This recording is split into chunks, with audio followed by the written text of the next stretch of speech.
Izin semuanya kita mulai ya kajian pada malam hari ini. Bismillah. Assalamualaikum warahmatullahi wabarakatuh.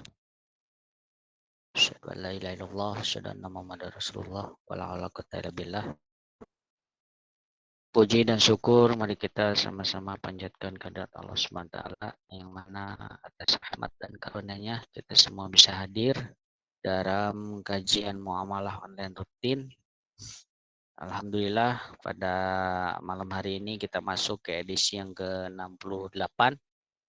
Alhamdulillah terus berjalan dengan narasumber yang bervariatif. Alhamdulillah itu akan memperkaya dari segi keilmuan kita dapat. Alhamdulillah.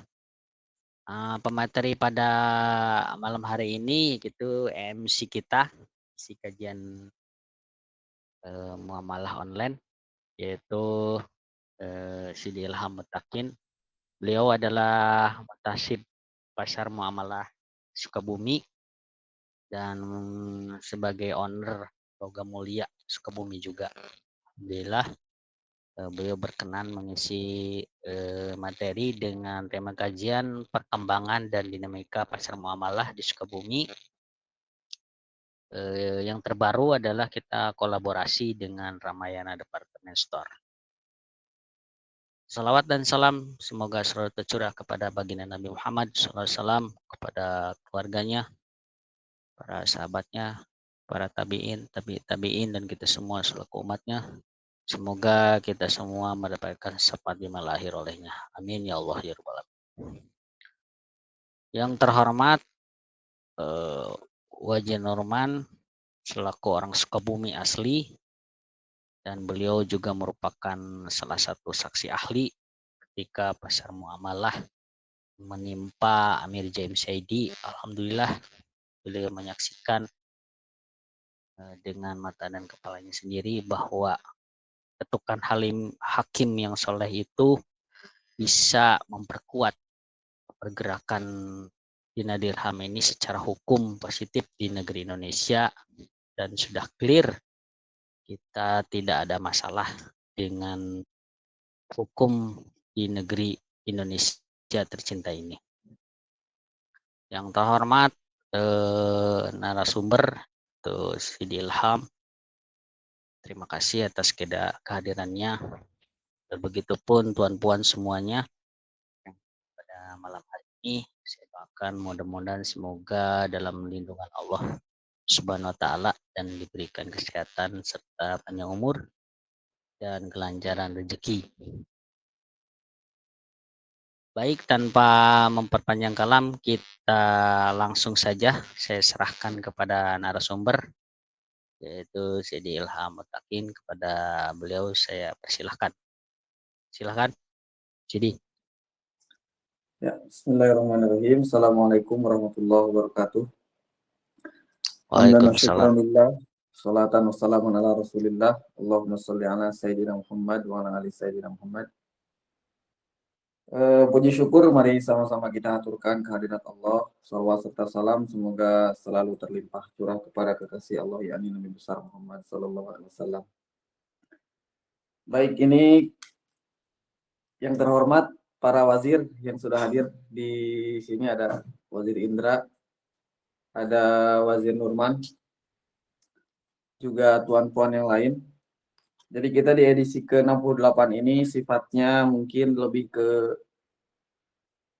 ke cerita historis ya, yang mana memang kajian tentang pasar muamalah Sukabumi ini pernah disampaikan kalau tidak salah di edisi antara 50 sampai 60, saya lupa. Waktu itu juga membahas pasar muamalah Sukabumi, yang mana waktu itu kita bahas sejarah perkembangan pasar muamalah sejak pertama kali munculnya sampai reguler dilaksanakan di Kota Sukabumi. Itu di pekan-pekan sebelumnya sudah dibahas ya. Dan Wazir Indra menceritakannya separuh perjalanan. Lalu saya melanjutkan dari sejak pasar muamalah ini berkembang di Kota Sukabumi hingga di Kabupaten Sukabumi gitu, di pesantren. Tapi kita mungkin ini ceritanya berarti dilanjut dari eh, potongan kajian pekan lalu, pekan sebelumnya, pasar muamalah yang dibahas. Tapi kita nanti akan bahas sedikit-sedikit sejak awal biar tersambung ceritanya. Ya, Tuan dan Puan, jadi pasar muamalah Sukabumi ini sudah berjalan mungkin kira-kira 5 sampai 6 tahun, yang mana memang penggagas awalnya Wazir Indra, atau dulu kita kenal dengan nama Haji Galon. Pertemuan saya pertama itu di Parung Kuda di Perum BPR itu tahun 2020 kalau tidak salah. Atau 2021 saya lupa. Pokoknya saya ke sana bersama rombongan pesantren Ulumul Quran dari sini bersama Kiai Iqbal dan para santrinya mendatangi pasar muamalah. Dari sana, dari pertemuan itu Wazir Indra sering mendatangi pesantren kami untuk memberikan ilmu tentang muamalah. Tidak lama dari sana dibukalah pasar pertama di pesantren. Itu tahun 2022 awal, Januari. Itu dihadiri oleh Amir Zaim Saidi langsung. Terus ada juga Dr. Nurman. Terus itu yang ada di sini siapa? Sidi itu Wakalah Hang Tuah hadir ya. Pak Nopi hadir atau Pak Nopi Harto yang hadir di sini. Dan beberapa vokara lain dari Jabodetabek itu hadir dulu tahun 2022. Dari sana reguler lah pasar itu dilaksanakan.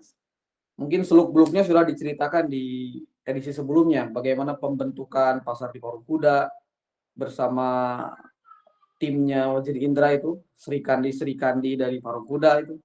Terus dinamika yang di pesantren juga, bagaimana kita perizinan ke desa dan lain sebagainya, lalu lokasinya yang meliputi 2 desa ya, belakangnya desa A, depannya desa B. Jadi kita izinnya ke 2 kantor desa itu, saking luasnya lokasi pasar yang di kabupaten.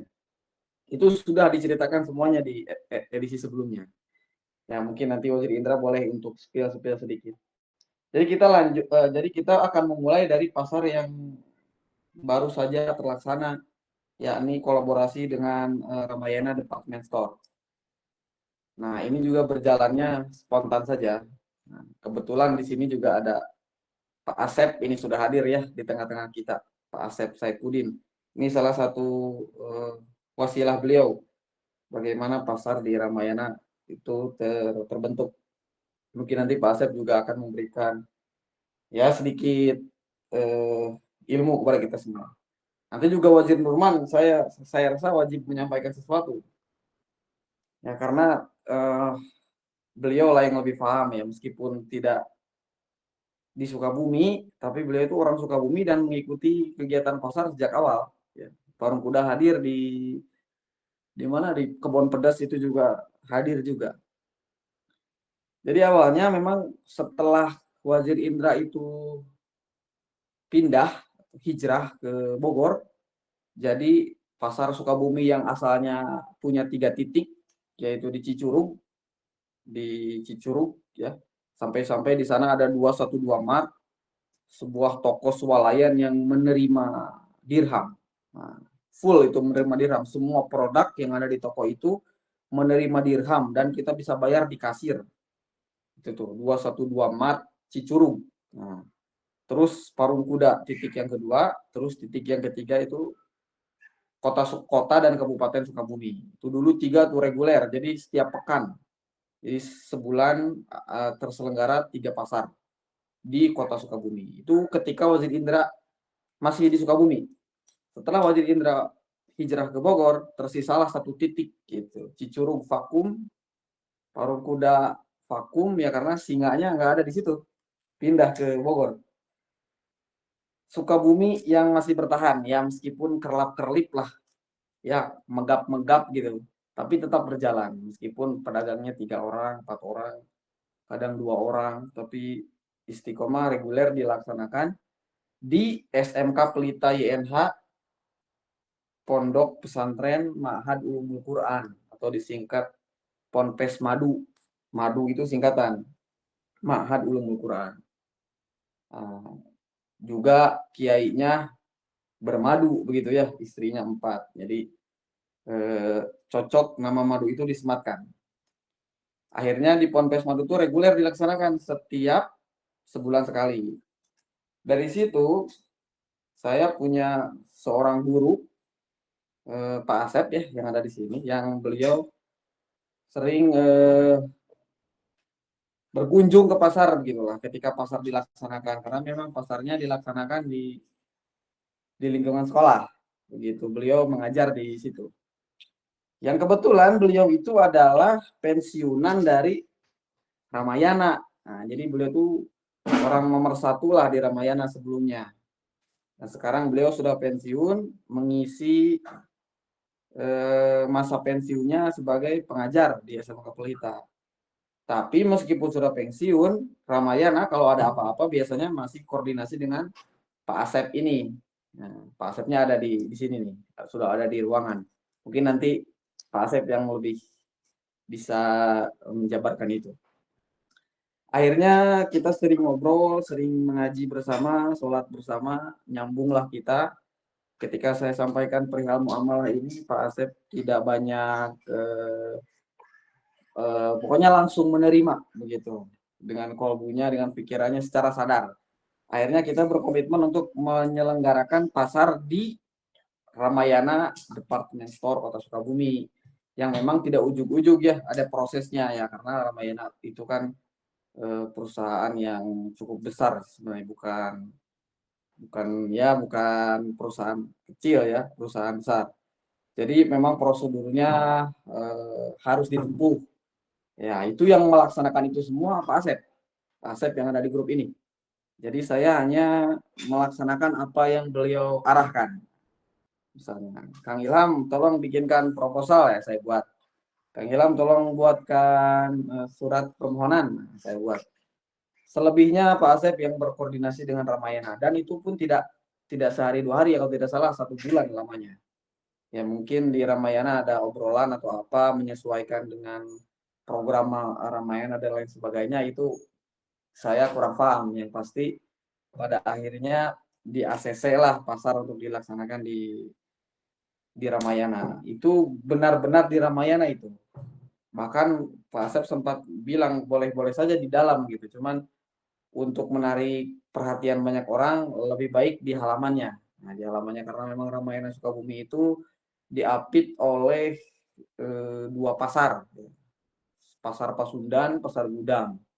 Nah, di seberangnya Pasar Pelita. Nah, itu 3 pasar malah, 3 pasar besar yang ada di Kota Sukabumi. Jadi memang hilir mudik orang yang ke pasar tuh lewat di Ramayana. Akhirnya dibuatlah pasar di sana yang diselenggarakan permintaan Ramayana itu 3 hari ya Pak Asep ya. Jumat, Sabtu, Minggu gitu. Pasar muamalah kan biasanya dilaksanakan 1 hari aja. 1 hari aja. Tapi Ramayana ini minta 3 hari. Wah, ini hal yang sangat luar biasa. 3 hari Jumat, Sabtu, Minggu. Akhirnya Pak Asep negosiasi untuk 2 hari saja, Sabtu dan Ahad. Dengan argumen hari Jumat tanggung gitu, ada sholat Jumat di tengah harinya, jadi mengganggu aktivitas biar tidak full gitu.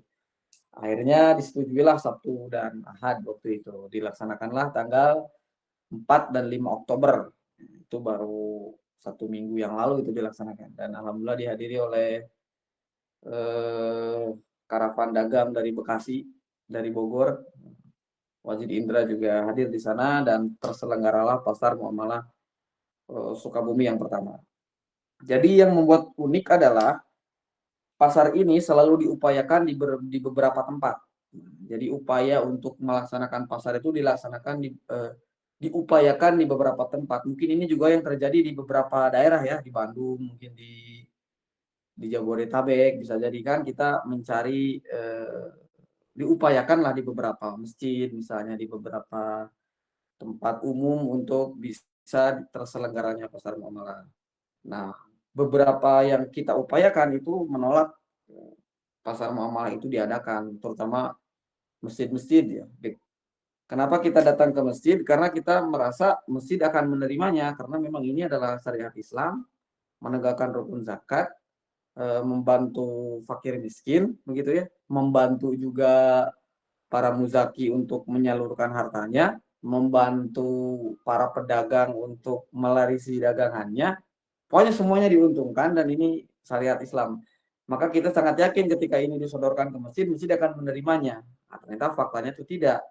Banyak masjid-masjid yang menolak. Menolaknya itu dua versi ya, ada menolak secara langsung bahwa ini tidak boleh sama sekali dilaksanakan di masjid atau di halaman masjid atau di area masjid.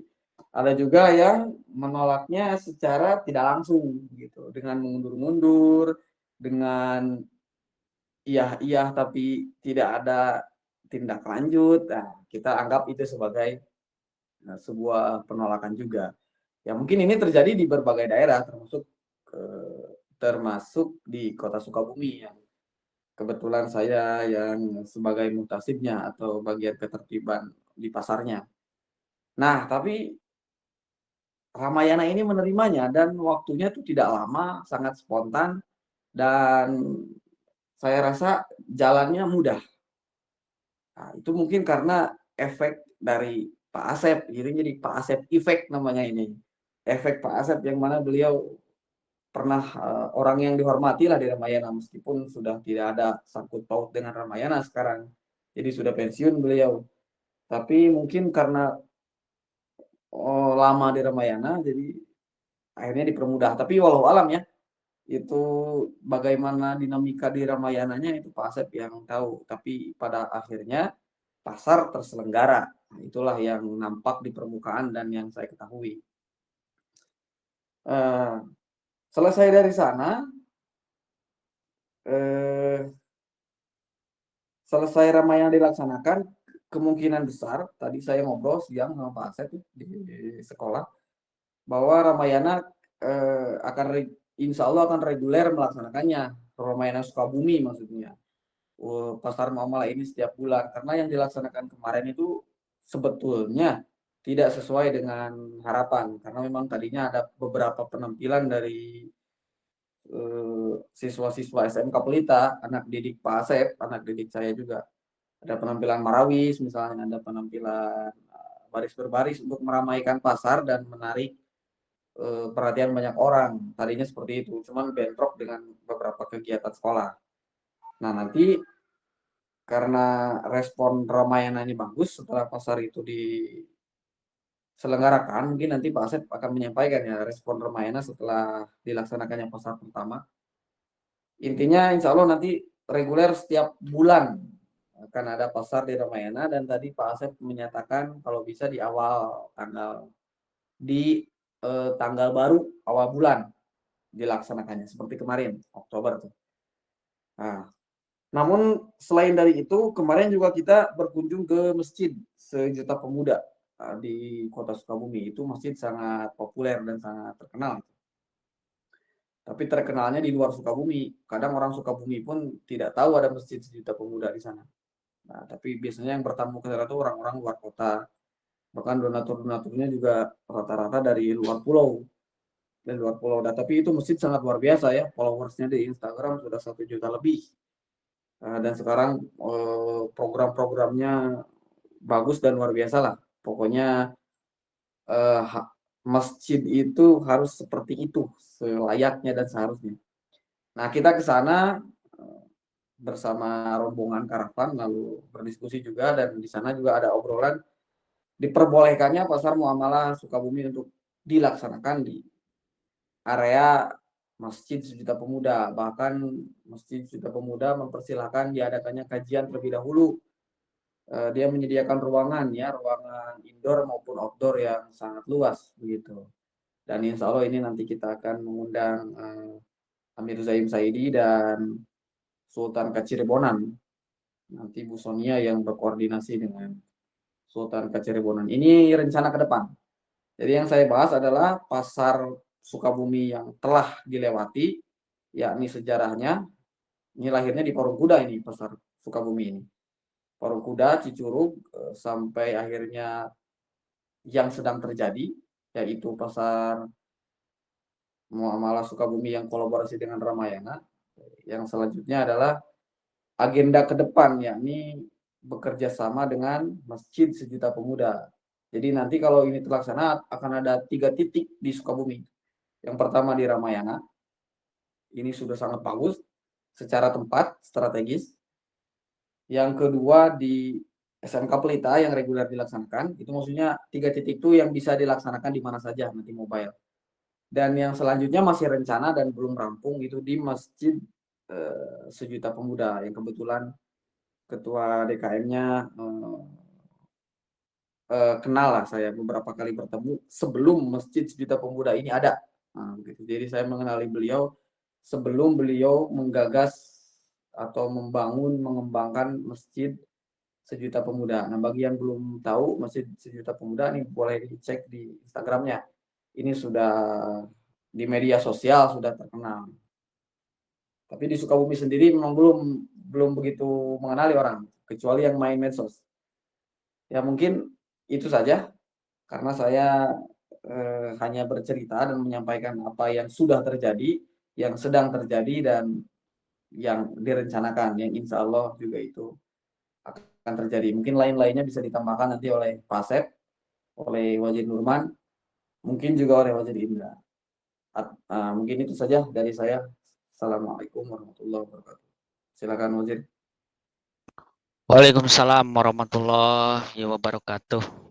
Terima kasih Sidi Ilham atas pemaparannya yang alhamdulillah begitu memberikan informasi yang membahagiakan dan juga memberikan kepada kita semangat untuk terus bergerak sesuai dengan kemampuan kita.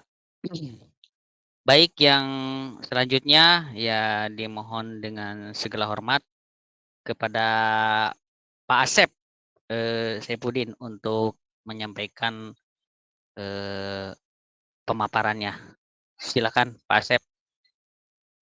Baik, Assalamualaikum warahmatullahi wabarakatuh. Waalaikumsalam Waalaikumsalam warahmatullahi warahmatullahi wabarakatuh. wabarakatuh. Waalaikumsalam warahmatullahi wabarakatuh. Alhamdulillah, Allahumma sholli ala sayyidina Muhammad wa ala Muhammad. Bapak-bapak, Ibu yang saya hormati, alhamdulillah bisa gabung walaupun memang sebatas di Medium. Terima kasih untuk semuanya. Mungkin terima kasih untuk pengatur acara di Medium ini. Saya sedikit saja sampaikan. Alhamdulillah wa syukurlah saya bertemu dengan orang baik, orang soleh, Pak Ustadz Ilham, yang dimana pertemuannya itu di sekolah. Saya selalu memperhatikan kegiatan-kegiatan Ustadz Ilham, terutama pada kegiatan sekolah, yaitu pasar muamalah. Yang saya perhatikan dan saya ikuti kurang lebih selama 2 kali pertemuan. Dan selama beberapa waktu ngobrol-ngobrol, nyambung.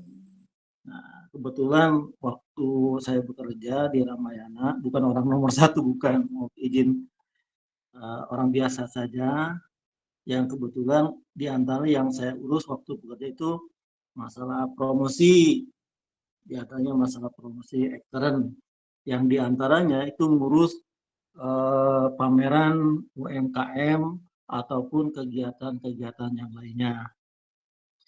Nah, saya lihat program kemudian kegiatan Ustadz Ilham ini sangat menarik, baik itu kegiatannya ataupun caranya ataupun operasionalnya. Akhirnya saya ajak untuk bisa meramaikan kegiatan yang ada di Ramayana, walaupun saya sudah keluar, sudah PHK lah desain, karena usia yang sudah ujur 56 tahun sesuai dengan Disnaker harus pensiun. Tetapi hubungan baik dengan Ramayana masih jalin, termasuk dari pihak Ramayana suka kadang-kadang minta bantu saya, terutama untuk pengembangan toko supaya tetap maju. Apalagi terus terang karena sesuatu hal omset toko kita diskon itu lagi menurun, Bapak Ibu. Nah, alhamdulillah berkat dari Ustadz Ilham, kemudian kolaborasi dengan pelaku UMKM di Sukabumi yang direncanakan Ustadz Ilham, kalau nggak salah tanggal 28. Tapi karena suatu lain hal, minta diundur ke tanggal 3 sampai 4 Oktober yang kemarin. Dan alhamdulillah berkat jadi gitu pamerannya dan alhamdulillah lancar. Mudah-mudahan harapan saya sih panjang umur berkah selalu kegiatan ini bisa dilaksanakan. Tapi tetap karena saya sudah keluar dari Ramayana tidak bisa langsung, harus melalui izin dulu, yaitu dengan membuat proposal tertentu. Kalau kedepannya mungkin MOU. Itu aja mungkin Bapak Ibu, terima kasih. Mudah-mudahan berjalan lancar dan ada dari rahmat serta ridho Allah Subhanahu wa taala. Assalamualaikum warahmatullahi wabarakatuh. Waalaikumsalam. Waalaikumsalam warahmatullahi wabarakatuh. Barakallah. Alhamdulillah wa syukrillah. Terima kasih Pak Asep. Alhamdulillah apa yang disampaikan Pak Asep begitu luar biasa. Itu semata-mata kita semua karena ada keridhaan dari Allah Subhanahu wa taala sehingga pasar Muamalah Ramayana Sukabumi bisa terlaksana. Nah, ini merupakan mungkin salah satunya lah dari sepanjang 25 tahun ini baru hari kemarin lah pasar muamalah kolaborasi dengan sebuah departemen store gitu kan. Biasanya kita adain itu di halaman masjid atau mungkin di jalanan raya, di halaman toko gitu. Alhamdulillah wa syukrillah. Semoga ini menjadi inspirasi bagi semua kalangan lah untuk bahwa pasar muamalah ini sudah diterima oleh semua pihak. Alhamdulillah. Ya, sehat-sehat Pak Asep ya, panjang umur kita doakan. Baik, untuk yang selanjutnya dari Wajih Norman, silahkan. Ini orang ini asli juga ini. Silakan Wajih. Ya, baik. Assalamualaikum warahmatullahi wabarakatuh. Waalaikumsalam. Waalaikumsalam warahmatullahi wabarakatuh. Yang terhormat Wazir Indra, Kang Ilham dan juga para peserta kajian malam ini ya. Suara saya terdengar jelas ya? Jelas. Ya, jelas. Jadi kita teringat firman Allah, wa amma bi ni'mati rabbika hadis ya. Jadi kita membicarakan nikmat yang memang harus dibicarakan, dibahas gitu ya. Dan kita juga meyakini jika kita bersyukur maka akan Allah tambah ya nikmat. Nikmat ini kan macam-macam itu ya. Nikmat ilmu, nikmat rezeki, nikmat bertemu orang yang punya ilmu, nikmat terhindar dari penipuan, nikmat terhindar dari Islam yang tidak benar. Banyak itu nikmat-nikmat itu. Ya, karena itu kita bersyukur. Jadi saya juga sebagai kita kan tidak tahu ya, seperti Nabi Muhammad SAW saja lahir di Mekah, tetapi wafat di Madinah ya itu macam-macam. Imam Syafi'i misalnya kan lahir di Mekah, wafat di Mesir gitu ya. Imam Malik wafat dan lahir di Madinah, itu ya banyaklah berbagai awal akhir itu Allah yang menentukan. Sama demikian juga saya lahir di Sukabumi. bapak saya asli Sukabumi, tapi kakek saya orang Bogor. Ibu saya orang Bogor gitu. Jadi kalau dari pihak bapak ada juga masih ke sana ke Kuningan, Cirebon, cuma nggak tahu lah silsilah yang pasnya. Yang penting itu hanya sebatas yang saya tahu. Jadi pertama masing-masing kan secara umum mungkin kalau Pak Asep asli Sukabumi ya tadi ya, lahir atau nggak tahu mungkin ibu apa atau kakeknya atau di sini ya. Di sini kan ada Wajidul Fahrul dari Medan atau Aceh gitu ya, macam-macam ini. Karena itu kalau bicara perjalanan, jadi ya kembali ya, saya bergabung dengan murid-murid Syekh Abdul Qadir Al-Sufi itu akhir 2002 ya, berarti 23 tahun lalu gitu. Saya setiap pulang ke Sukabumi, kalau ada dikasih kesempatan di masjid, saya bicara tentang Dina Dirham nih. Tapi akhirnya jadi ya memang ilmu itu harus dibarengi dengan amal gitu ya. Nah, kan Wazir Indra juga Kang Ilham pernah ke rumah saya, ke rumah orang tua yang di Sukabumi, yang di masjid itu beberapa kali itu, tapi lagi-lagi gitu. Saya juga di Masjid Kementerian Agama 2 kali khutbah ya tentang Dina Dirham. Di depan Menteri Agama Pak Mahfud Basuni waktu itu tentang Dina Dirham. Lalu ya belum, kemudian juga tugas saya kan keliling-keliling ya, sempat ya dari Aceh sampai sampai Ternate. Saya sempatkan bicara Dina Dirham gitu ya. Ya kita tidak tahu ya, misalnya di Sukabumi saja sekarang kan 5 tahun sejak pertama kali tahun 2020 sampai sekarang kan ada di Ramayana. Itu kan tidak mudah gitu kalau lihat perjalanan. Dan kita ini kan tidak tahu ya, ada orang misalnya diterangkan tentang dinar dan dirham ya. Ada yang begitu mendengar, oh ini dinar dirham ini bagian taat kepada Allah yang memerintahkan berbuat adil dan dicontohkan oleh Rasulullah, kan itu tuh urusannya Allah ya. Begitu dengar dinar dirham. Ada begitu diterangkan dinar dirham, oh bisnis yang dilihatnya bagaimana duniawi gitu kan ya. Bagaimana menukarkan kertas lalu bisa ke dinar, uang emas, lalu ketika emas naik dijual, itu duniawi kan. Ada lagi sama-sama satu guru timbul iri, ini mudah pasar dinar dirham, dia nggak bisa, timbul iri kan. Itu macam-macam gitu secara umum gitu. Dan begini ya, kalau kita mengkaji, jadi orang itu ada yang dimudahkan ilmunya bertambah, tapi sulit ke amal gitu. Ada yang ilmunya sedikit atau agak sedikit ilmu tapi mudah beramal gitu. Ada yang mudah kedua-duanya dan segala macam gitu. Nah karena itu jadi selain di Indonesia juga saya pernah ke Malaysia, pernah ke Afrika Selatan. Saya 3 kali ke Afrika Selatan. Itu tidak ada khusus pasar muamalah yang di situ diperjualbelikan gitu barang-barang dengan dirham ya, dengan dirham secara umum gitu. Itu tidak pernah ada. Padahal yang punya ilmu itu kan Syekh Abdul Qadir Al-Sufi ya di sana gitu, yang beliau sampaikan. Tapi seingat saya selama 3 kali ke sana ya, 2016, 2018 dan 2019. Jadi kalaupun ada pasar setelah Jumat, tidak ada pengumuman itu pasar muamalah yang alat tukarnya dinar dirham gitu. Khususnya saya mungkin di sana karena Muslim itu minoritas, lebih fokus bagaimana menyebarluaskan dakwah, bagaimana orang-orang non-muslim menjadi muslim secara umum, mungkin begitu gitu ya. Wallahu alam, ya Allah mudahkannya ke situ dulu gitu.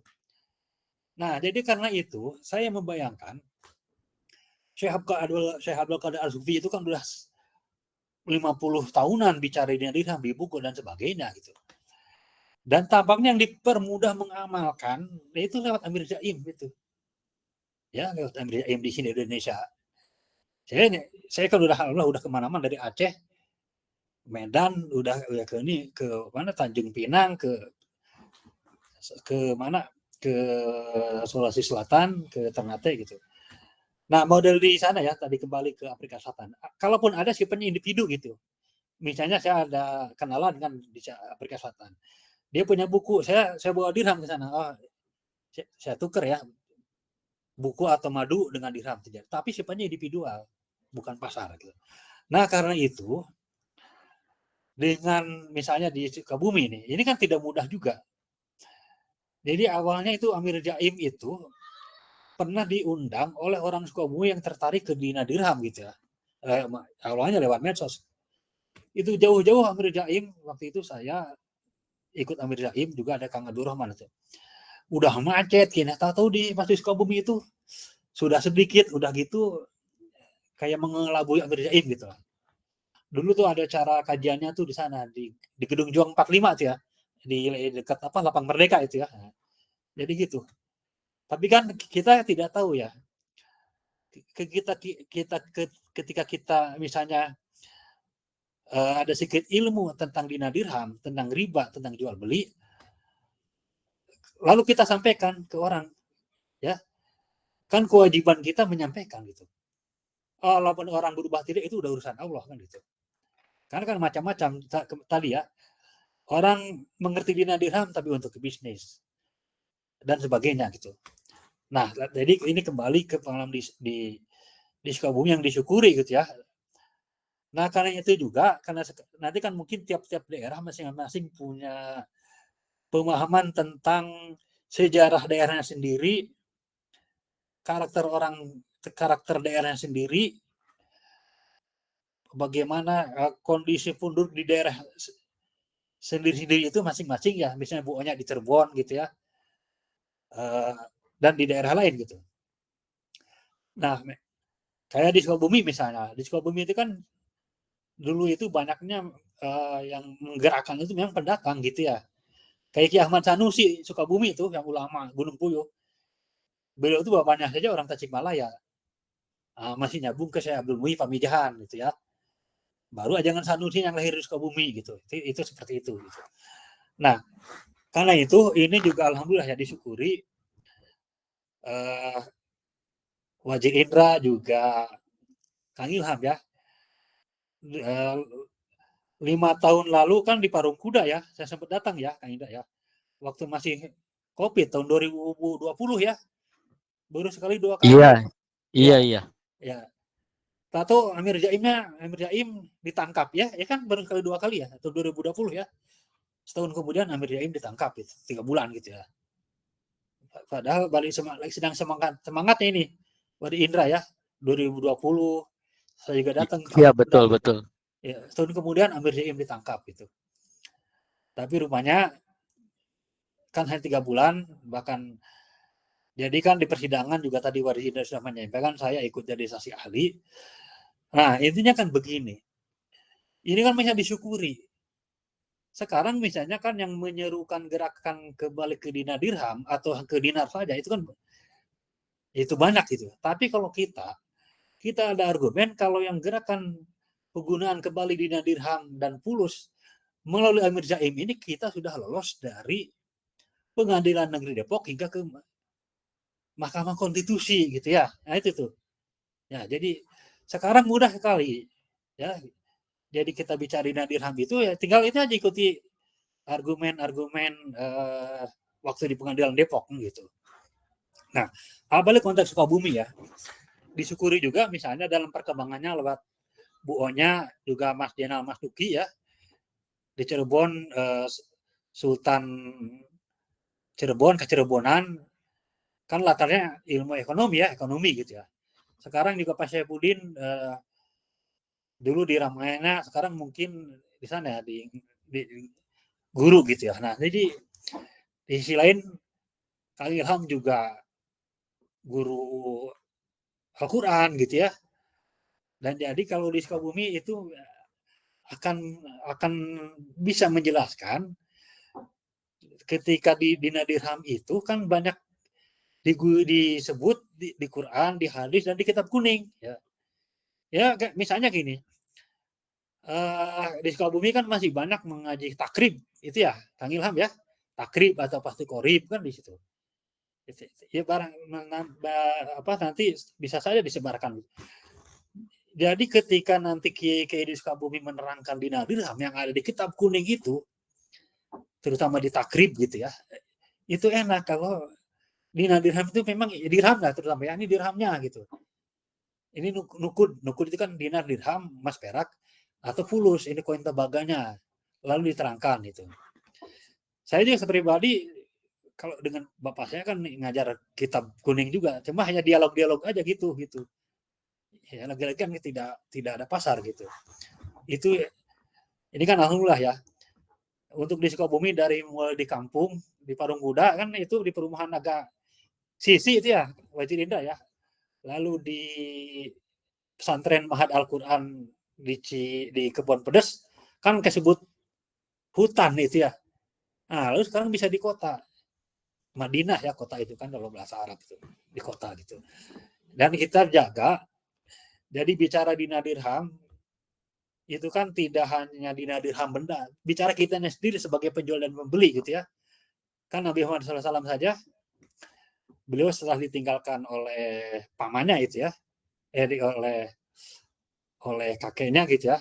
Lalu kan berdagang dengan pamannya kan dagang sana kemari kan. Dikenal, nah itu tadi. Jadi yang biasa memang di pasar muamalah, terutama penjual, terutama kita yang memperkenalkan dinar dirham, jadi kita berupaya mengikuti sifat Nabi gitu ya. Sifat Nabi itu kan diperkenalkan oleh ulama, misalnya dalam kitab Umul Barohin ya, karangan Syekh Sanusi, orang ulama Maroko tuh. Sifat Nabi itu ada sidik, amanah, tabligh gitu. Awalnya 3 tuh diperkenalkan ulama itu. Sidik ya. Kan Nabi Muhammad SAW itu kan dikenal yang sidik, yang jujur ya. Jujur itu ada yang sesuatu yang benar ada dalam dirinya gitu ya. Lalu karena jujur, orang nih, ini dikenal jujur nih. Lalu orang itu memberikan kepercayaan. Amanah kan. Dalam dirinya ini orang sidik, lalu kebenaran dari luar datang ke orang itu amanah ya. Sidik amanah. Ya Nabi misalnya dikenal Al-Amin kan ya. Al-Amin itu kan. Karena sejak dagang dikenal jujur. Dikenal jujur dan juga amanah gitu ya. Amanah itu bagaimana menerima sesuatu yang di luar dengan benar kan gitu ya. Itu amanah kan. Kalau sidik yang pertama kan yang benar dalam diri memang benar dia ketika sendiri benar. Lalu kebenaran itu juga tetap benar ketika ada sesuatu yang dirinya, ada amanah, sidik amanah. Nah, dalam nilai benar ketika ada kebenaran itu terkenal sebagai orang sidik, lalu amanah dari luar datang ke dirinya amanah, sidik amanah, lalu tabligh menyampaikan gitu. Jadi bersatunya antar sidik, amanah ya, sidik dalam diri sendiri, amanah dari luar ke dalam diri kita, lalu tabligh, gabungan antara sidik dan amanah disampaikan lagi. Jadi tabligh kan artinya menyampaikan. Nah, jadi itu yang diperkenalkan oleh ulama sifat Nabi itu awalnya 3. Ya, sidik, amanah, tabligh. Di Umul Barohin misalnya. Di Syarah Umul Barohin. Nah, ini ada Wajir Fahrul nih. Nah, kitab Umul Barohin itu misalnya disyarah dan ditulis dalam aksara Arab Arab Melayu ya, ke dalam bahasa Melayu. Salah satunya oleh Imam Faqih Jalaluddin dalam kitab Bidayatul Hidayah ya. Namanya sama dengan karya Imam Ghazali, cuma ini lain lagi. Bidayatul Hidayah karya Faqih Jalaluddin Al-Asyi, orang Aceh. Jadi dia menerangkan bagaimana sifat dari Umul Barohin itu dijelaskan ke dalam bahasa Melayu. Cuma masih 3 tuh, sidik, amanah, tabligh. Nah, baru belakangan itu dia dari abad ke-15, 16 itu. Mungkin zaman Wali Songo juga mengenalkan hanya 3 tuh. Baru abad 18 itu ulama menambahkan ada fatona. Nah, misalnya bisa dibaca di Tijan Daruri, Syekh Nabi Al-Bantani. Jadi sidik, amanah, tabligh, baru fatona. Fatona itu kan cerdas. Nah seperti ini. Jadi kita pahami itu. Jadi sama-sama ya disyukuri. Kenapa di Sukabumi ini terus berkembang, ya itu ya. Ya, Wajid Indra, juga Kang Iqbal, Kang Ilham, Pak Asep, ya dikenal sidik gitu ya, dikenal jujur, lalu juga dikenal amanah. Lalu ya kan tablignya lewat ini, menyampaikannya lewat pasar muamalah itu gitu. Itu secara umum gitu. Nah, kan itu kita syukuri misalnya dari apa nanti ya kan dekat Ramayana itu barangkali dekat ada masjid gitu ya, atau apalah gitu. Nah, biasanya Kang Ilham misalnya atau dengan Pak Asep atau sama Kang Iqbal itu kan di surat Al-Jumu'ah itu ya kan itu jelas itu ya. Ada ya intinya ayatnya itu bahwa apabila dikumandangkan azan untuk sholat Jumat ya tinggalkan jual beli gitu ya. Tinggalkan jual beli kan ada ayatnya seperti itu. Wadzarul bai gitu kan. Berarti kan kalau dipahami ayat itu bahwa dekat masjid itu di sekitarnya mestinya ada pasar kan gitu ya. Sehingga dalam surat Al-Jumu'ah itu ya ketika ada azan wadzarul bai tinggalkan jual beli kan gitu ya. Nah, lalu ada ayat berikutnya kan setelah dilaksanakan atau ditunaikan sholat Jumat bertebarakanlah kembali kan fantasir fil ar gitu ya. Itu secara umum gitu. Jadi misalnya Kang Ilham di Mahat Al-Quran baik yang di mana di Kebon Pedas atau di Yayasan Pelita kan masih satu yayasan. Nah itu jadi enak ketika menjelaskan surat Al-Jumu'ah gitu ya. Ada jual beli gitu. Itu perlu dipahami ke mustami atau makmum ya. Mustami kan di majelis talim atau makmum atau di kajian ini bahwa uang yang digunakan oleh Nabi yaitu emas perak gitu ya atau fulus kan gitu. Ya samalah. Jadi itu pekerjaan kita itu kita harus pahami juga bahwa Al-Qur'an itu kan mukjizat ya, mukjizat. Mukjizat bagi Nabi Muhammad SAW gitu. Nah, kita pahami dulu arti mukjizat ya. Mukjizat itu kan berasal dari kata a'jaza. A'jaza itu artinya melemahkan ya. Karena itu mukjizat itu bisa dijadikan sesuatu yang bisa melemahkan atau yang membuat hal-hal lain lemah gitu. Contoh misalnya, ular untuk Nabi Musa kan mukjizat. Itu mukjizat karena bisa melemahkan hingga memakan ular-ular palsu. Nah, sekarang Quran menjadi mukjizat. Kenapa? Di Quran disebut uang itu hanya dinar misalnya di surat Ali Imran ayat 75. Lalu dirham di surat Yusuf ayat 20 misalnya. Lalu tafsiran ulama. Nah, misalnya kan Imam Qurtubi dalam tafsir Al-Jami li Ahkamil Quran tafsir surat An-Nisa ayat 59 kan itu disebut taat kepada Allah dan taat kepada Rasul itu dan kepada ulul amri dengan mencetak dinar dan dirham itu tuh. Nah, apalagi kan di Sukabumi masih banyak pesantren yang ya tidak hanya Quran hadis kan, ya kitab kuning gitu itu. Jadi kita silaturahmi ke ulama itu ya kita mengenalkan Nabi Muhammad SAW itu kan pedagang gitu. Di antara pekerjaan yang pernah dialaminya itu. Ya gitu aja kita mengalir gitu. Nah, jadi kita ada hikmah lagi-lagi dalam hadis qudsi gitu ya. Man amila ma'alima warasallahu ilma malam ya'lam itu. Barang siapa mengamalkan sesuatu yang sudah dia tahu, maka Allah akan mewariskan kepadanya ilmu yang sebenarnya tidak tahu gitu. Kita kan tidak tahu ya. Diamalkan ya Amir Jaim misalnya. Saya juga kesalahan satu Amir Jaim di penjara 3 bulan. Lalu kita berargumentasi di pengadilan. Kan muncul lagi ilmu yang gitu. Ya. Misalnya ilmunya apa? Membedakan istilah uang dan mata uang. Kan gitu ya. Nah, karena kalau jadi kita mesti belajar hati-hati menyampaikan. Kita harus bisa membedakan antara uang dan mata uang. Karena yang ada di undang-undang itu undang-undang mata uang, bukan undang-undang uang kan gitu tuh. Kita harus pahami itu.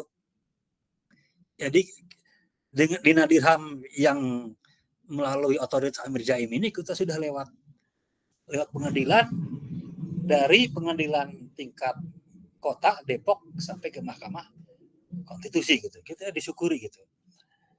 Idealnya mestinya begini ya, setelah Amir Jaim itu kan mestinya orang itu datang ke Amir Jaim ingin belajar, tapi kan tidak begitu. Banyak juga yang memisahkan diri gitu. Padahal itu kan karunia. Ditahannya Amir Jaim 3 bulan, baik secara pribadi ke Amir Jaim ya. Kalau tidak salah saya dengar beliau seminggu khatam Quran itu. Dalam 3 bulan di penjara, seminggu khatam Quran tuh Amir Jaim tuh. Ya kayak begitu tuh. Nah, jadi itu ini sekadar tahadus binimah dalam yang tahun kelima ya, bisa di Ramayana gitu ya. Nah, mudah-mudahan dengan kita upaya bagaimana taat kepada Allah, kepada Rasul dan ulil amri, juga dikaitkan dengan kondisi Indonesia gitu ya, dikaitkan dengan kondisi di Sukabumi yang banyak ulama yang masih banyak mengajarkan kitab kuning. Mudah-mudahan ya semakin lancar ya. Juga mungkin nanti kalau perspektif historis dikoneksikan dengan Sultan Kacerebonan gitu ya. Ya kan Islam di Sukabumi itu juga bermula dari Cirebon dan juga Banten gitu ya. Ya itu secara umum gitu ya. Demikian ini Wazir Indra ya. Mudah-mudahan Allah selalu tetap memberi petunjuk dan taufiknya kepada kita semua. Assalamualaikum warahmatullahi wabarakatuh.